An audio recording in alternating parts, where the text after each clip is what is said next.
How's it going, everyone? Welcome back to Armchair Analysis. I hope you guys are having a great week so far. Today, Wednesday, this episode is all about college football, as you could tell from the thumbnail, the title. Really, the college sports as a whole, the biggest threat to college sports. And this is a topic I've had in mind for a long time, something I really wanted to go and try to attack a little bit because I think that it's I think it's extremely important to understand where we are, what the future might look like, and how we can continue to address things going forward when we have an ever-changing sport going on here. Things have taken this turn, and it started with NIL, right? NIL comes into play. It kind of turns things on its head. We really don't know what the sport's going to look like, what any sport is going to look like in the college landscape. The one thing we do know, however, is that things were going to change. The one thing that came directly to our mind was that college sports will forever be different, and in what way we don't know because we hadn't had a chance to truly see what the full effects were going to be, and we had no idea what they might have become. So we sit here in 2025, retrospectively looking at the beginning of NIL, the beginning of the transfer portal, and getting an understanding for what exactly things might have been intended to be to what they are today. So let's just go and take a look at the numbers, okay? I have them all sitting here.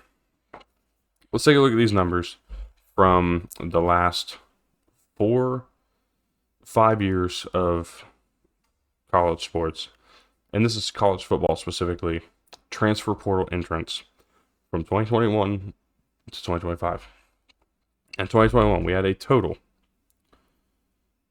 through On3 of 786. And this is all the stuff that I pulled through On3, to be clear. In 2022, we've had 2,272 players in the portal. 2023, we had 2,689 players in the portal. 2024, we had 3,309. And this year, in 2025, as of the time of me doing this research, we had 2,908 players in the transfer portal. And as obviously that number has risen probably into the 3,000s, right, by today.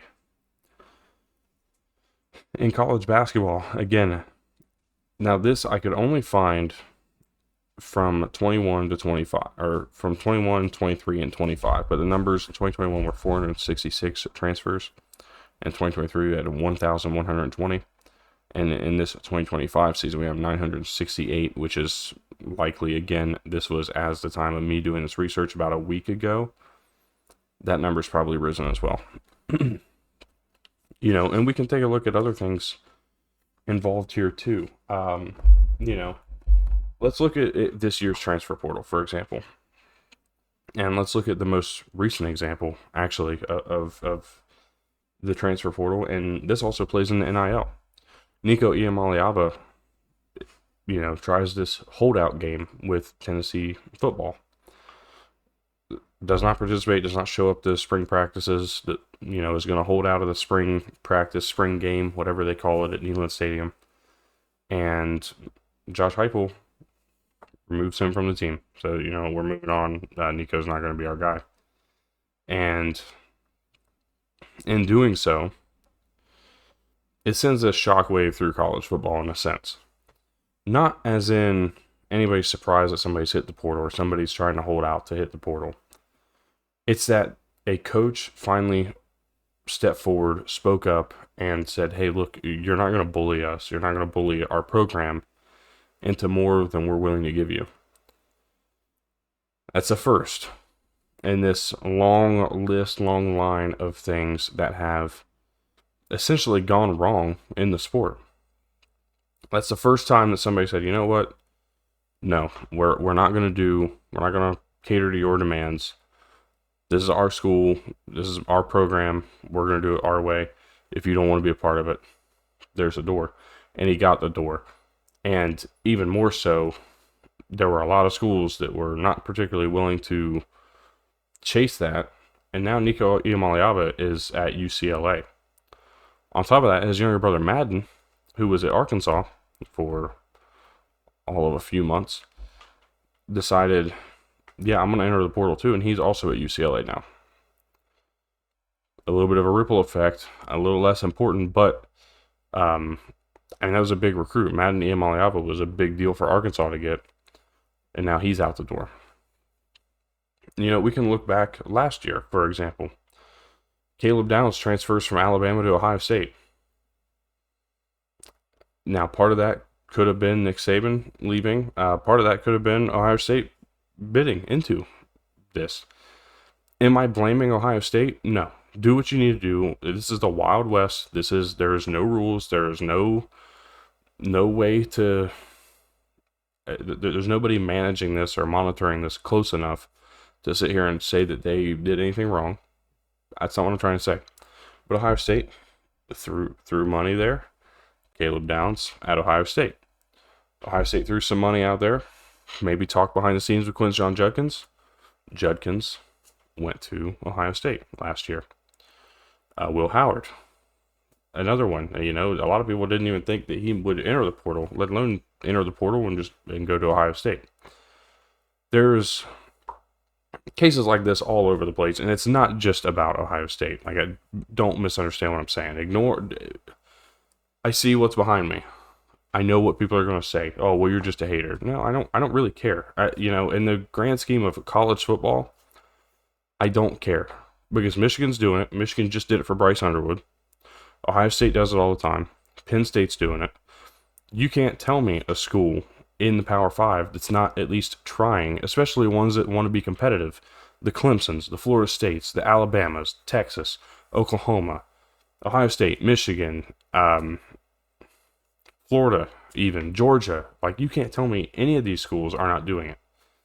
Everyone is. There's no true sense of government to the transfer portal or to NIL, which has seen many changes in its own right. Let's talk about NIL for a second. It was introduced in 2021. Introduces a way for players to make money off of their name, image, and likeness. The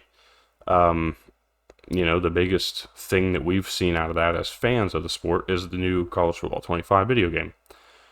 It was a big hit because college football video games were back. But it also allowed the players to be in the game for the first time ever. And we saw almost everybody opt into it. And with that being the case, more money seems to flow in. Players are getting popular, more and more popular. There's more faces to these teams, and not just. And it's not just the team. For example, when I lived. So, I lived in Columbus, or the Columbus, Ohio area for about 6 months back in 2023. I went back home for a little while. And constantly we were seeing commercials with college football, really college athletes, but college football players during football season. We were seeing all of these ads from car dealerships. I know the Reichert dealership company were very big into it. They're Value City, of course, because Value City Furniture sponsored Value City Arena, of course, where Ohio State plays basketball. That was a big deal. There were so many different deals going on. Toy Barn is this luxury car dealership. CJ Stroud, I think that's where he got his car from. He got a G-Wagon from them. All of that stuff, right? In 2023, you see all these advertisements. That's what NIL was initially created to be. But then you get these NIL initiatives, these conglomerates of people who would pool their money together and go out and pay. We'll go with. We'll use Ohio State because, again, I was in the area at the time. They go out and they pay for Caleb Downs. Hey, this is what we have to offer. This is what we're willing to give you as a proven commodity in college football. Here's $5 million, Caleb. If you come up and play for this year, we will give you $5 million. And you can pick out any of these cars in our dealership. As long as you shoot like 2 commercials, you can have the car as well. That's what that is how NIL worked. That's how it happened. In every single school, you can probably point out your own little things. But me being from that area and seeing that firsthand, now I live in Winston-Salem. I see Wake Forest players all the time. I see UNC players on there. I see some South Carolina players. I see Lenore Sellers on a handful of commercials around here. And I mean, I love that. But, there's all these big names. There's all these names that you see now that you know from your local TV stations, local commercials, stuff like that. And you also see them in the bigger names too. I mean, what was it? Nike. Nike always has college athletes. I know, like Caitlin Clark was a part of that initiative for a while. I'm pretty sure Quinn Ewers was a part of some deal. Arch Manning is going to be a part of all those deals too, with certainty. There's plenty of those types of things. There's just all these different things that go on, right? That it was supposed to be outside of the school's control, outside of the school's deal, that was meant to pay the players that were in the school. But when you mix it with the transfer portal, it then turns around and is not just, hey, we're not just going to pay the players that are here at our school. We're going to pay the players that are in the portal too. We're going to say, hey, look, this is what we can offer you. Come to our school. We can offer you this amount of money, this many endorsement deals. We can do all of this stuff for you. And a lot of times, especially the bigger name schools, are going to win those battles. Now, there's been times where smaller schools have won, of course. You look at Malachi Nelson, for example, transferred out of USC and went to Boise State because he wasn't going to start at USC, and he left. So there's a handful of things like that, of course, that make a big difference and a big deal. There's, you look at today's sport again, now where they're trying to make sure that the schools control the money that goes into the players. Well, how do you think that's going to make things better or worse? Personally, I think it's going to continue to make this worse. I think it's going to make things spread out further and further in talent gap perspective. And it's going to really come down to coaching to determine, if, for example, a Boise State can go into the playoffs and actually win a game against a Penn State. It's going to come down to who's been able to pay for the best roster. I mean, it kind of did this year, and I'm not digging at Ohio State. They went out and they earned it. They took the toughest path to win the college football playoff that we've seen in 11-year history of the college football playoff. That's what they just did. They went out and they did it. I don't care about what happened in the game in November. I don't care about their loss to Oregon earlier in the year because they got it back. They went out and they won the Big Ten championship. Or no, they didn't. Because they didn't play in the Big Ten championship. But they went out and they beat Oregon a second time in the Rose Bowl. They beat Tennessee in Columbus. They went out and dominated a semifinal game against Texas. They were really good in that one. And then they went out and they had their opportunity. And they took it in a national championship game against Notre Dame. And that's how this is meant to be. That's what the 12-team playoff was meant to be. Earning your path. Now, I know that a lot of people, and myself included, are going to say, well, the college football playoff is also meant to make more money for the TV networks. Yes, it is. But that's not what we're talking about. We're talking about an on-field product. They took the toughest path, but they also had a pretty heavy payroll in doing so. And I think going forward, it's going to be interesting to come back maybe 5 years from now in 2030 and look at how teams have won championships in this new era of college football. Is it the teams that have won that are paying the most money, that are paying out to bring in the best transfer portal classes or fill their gaps the best, at least in the transfer portal? Or is there going to be a team that doesn't throw out that much money going out and getting the opportunity to win games? It's really, really interesting to sit here in 2025 and think about where we are now versus where we were 10 years ago and where we might be in 2035. And again, I could cut it down to just 5 years. Where will we be in 2030? What will college football look like? What gets lost in all of this conversation and everything I've said to you so far is this: realignment. I mean, look at how money has driven the sport into this state of these big time college football conferences and then everybody else. You have the Big 12, the SEC, the ACC, and the Big 10. And truthfully, I mean, if we're being completely honest, when we're talking about the best conferences, we're talking about the SEC and the Big 10. The Big 12 and the ACC are battling for themselves for third and fourth. Who's going to be where on any given year? The Pac-12 is non-existent. Does not exist, at least in the sense that it used to. And then we have everybody else, the Mountain West. Again, we'll talk about the Pac-12, Pac-8, whatever you're going to call it, whatever it's going to be here in the 2026 season. We can talk about the Sun Belt, the Conference USA, the American, all these conferences that don't really have a direction. And then we can also talk about Notre Dame being the only team really who's got a chance, who's not in a conference.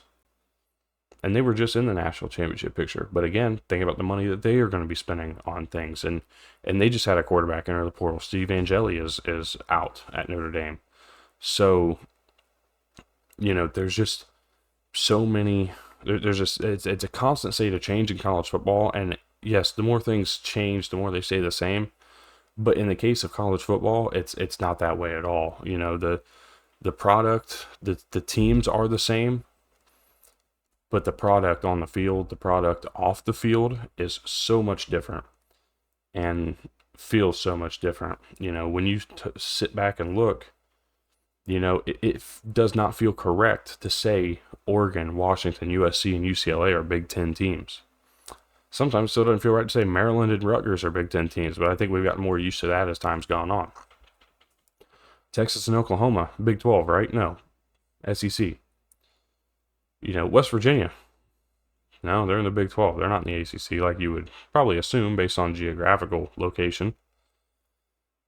There's just so much change. So many things are different now. Oh, and let's not forget my favorite part of this. The ACC is now the All-Coast Conference because we have SMU, Stanford, and Cal in the ACC. And I know SMU's in Texas, but still, we cover 2 out of 3. 2 out of 4 times in. 3 out of 4 times in. Jesus. We'll get there. That just the world of college football is so different now. And I truly believe that there is a threat upon the sport. Whether it's the sport as we know it or college football as a whole, I think we have a threatening factor to this. Will I say that college football will exist in 10 years? Yes, it will. It makes too much money not to exist. What will it look like in 10 years is a question that I don't think anybody watching this video has a true answer to. And I don't think anybody who actually makes decisions for how college football is going to look truly knows what's going to happen or how it's going to look. Will I watch it? Yes, because I love college football. There's not many things better in this world than college football. There's things that can be improved upon, as always, with everything.